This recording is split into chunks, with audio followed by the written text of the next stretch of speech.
Þú ert að hlusta á Rutarbók úr Biblíunni heilagri ritningu. Lesari er Þóra Karítas Árnadóttir. Rutarbók er hluti af Gamla testamentinu.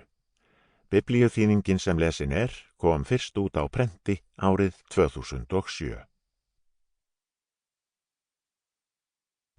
Rutarbók. Fyrsti kafli.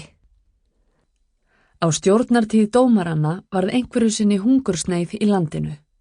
Fór þá maður nokkur ásamt konu sinni og 2 sonum frá Betlehem í Júda til að leita hælis sem aðkomumaður á Móabsléttu. Maður þessi hét Elimelek, kona hans hét Naomi og synir hans Malón og Kiljún. Þau voru af Efrata ætt frá Betlehem í Júda. Þau komu til Móabsléttu og settust þar að. Elimelek, maður Naomi, lést, en hún lifði mann sinn og báðir synir hennar. Þeir tóku sér móabískar konur og hét önnur Orpa en hin Rut. Þau höfðu búið þar í nærri því 10 ár, létust einnig Malón og Kiljún, en Naomi lifði syni sína og mann sinn. Haldið til Betlehem. Hún bjóst þá til ferðar ásamt tengdadætrum sínum og hélt frá Móabsléttu því að þar hafði hún frétt að drottin hefði komið þjóð sinni til hjálpar og séð henni fyrir fæðu.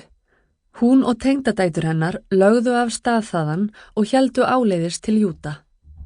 Þá sagði Naomi við tengdadætur sínar: Snúið nú báðar við og farið til móðurfólks ykkar.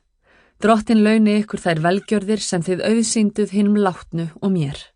Drottin gefi ykkur báðum traust heimili með nýjum eiginmanni. Síðan kyssti hún þær í kveðjuskyni en þær fóru að gráta og sögðu við hana: Nei, við ætlum að fara með þér til... Sample complete. Ready to continue?